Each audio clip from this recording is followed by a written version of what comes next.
What is going on, guys? It is your boy Gary G Gaming here, and today I've got a video for you on the twin Mustang, the F-82. Now, this aircraft was developed by the United States Air Force as a long-range escort fighter over the European and Pacific theatres. However, due to the fact that the war ended, it never got to serve in that capacity. Instead, it pretty much replaced the P-61 Black Widow as an escort interceptor. And as you can see, like, they've just doubled down on the P-51's capabilities by quite literally putting two P-51s together and just calling it an escort fighter, and I suppose it works. By the way, this short clip here is how to not fly the F-82. I make a lot of mistakes here, and it contrasts greatly to the clip you're going to see after this. This is only short, so don't worry too much about it. As you can see, the aircraft likes to compress very much. Above 650 k's, it just turns into a mess. It's just ridiculous how much it compresses. But yeah, this aircraft has a first and a last about it. The first being that it was the first US fighter to shoot down North Korean aircraft during the Korean War. However, it was also the last US piston engine fighter to ever enter service. Or not enter service, but to be ordered. At least as a fighter aircraft. The US still obviously operate propeller aircraft, so yeah. Maybe not piston engine ones, but I don't really know too much about that. So yeah, it's a pretty interesting aircraft, and it's got a lot of history. Now, in-game, it functions kind of strangely, as it's a sort of contrast to the P-51, because the P-51s are very fast, sort of boom and zoom fighters. This thing can operate in that capacity, but then again, not really at the same time, so you can't just dive willy-nilly on someone at high speed, because you'll probably just smash into the ground, so you've got to be a bit more conscious of where you dive, but you've also got much more firepower.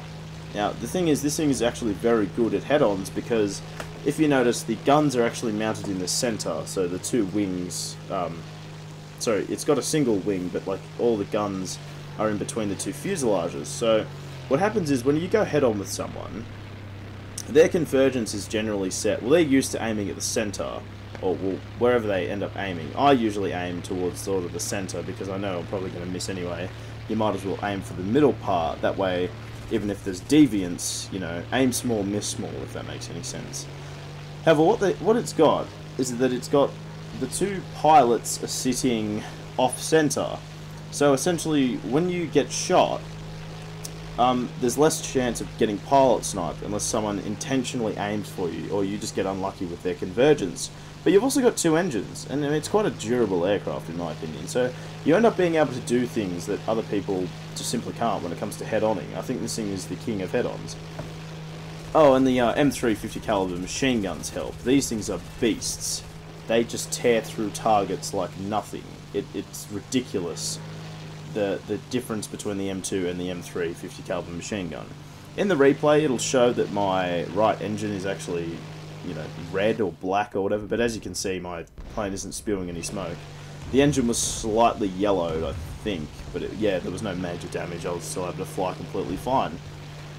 This aircraft has one trick up its sleeve, in that it has extremely high top end and an air spawn.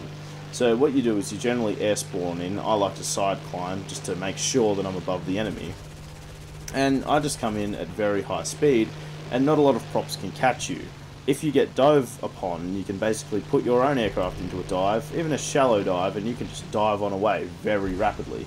There's no major issue there. So it's a very fun aircraft to fly, and I'm actually finding a lot of parallels between, so the P-51 and the F-82 have a lot of parallels with the P-80 Shooting Star and the F-84, in that one is very fast, and the other one's, you know, a bit more maneuverable. One has M2s, one has M3s, and there's all these little similarities that I'm just finding in terms of playstyle and just the way the planes are. So essentially what you've got is a super fast boom and zoom fighter, but you can also do some pretty good ground attack work. This thing has a very good payload option.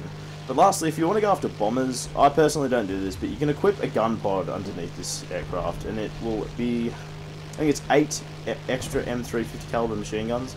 So you end up with 14 machine guns, M3s, that are just, I don't think anything could withstand that level of firepower, honestly.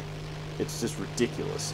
Now, obviously, I've always preferred aircraft performance over extra firepower. I think this thing has enough firepower, as you can see here, so I never really bothered with the gun pods. However, it's up to the people, honestly.